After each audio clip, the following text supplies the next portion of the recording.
ffrind I fi yn newyddion bod cancer gyda fi. Es I lawr I weld e.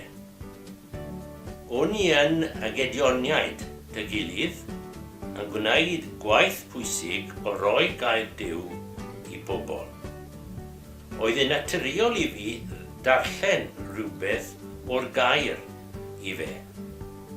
Ond beth I darllen? Dath Rhan o Rhufeiniaid I fi.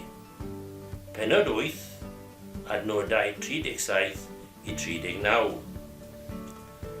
Ond dyn ni'n concro'r cwbl I gyd.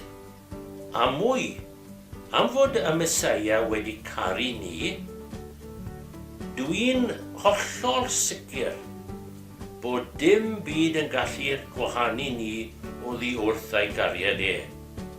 Dydy marwolaeth ddim yn gallu. Na'r un profiad gawn ni mewn bywyd chwaith.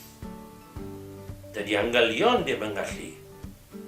Na phwerau ysbrydol drwg.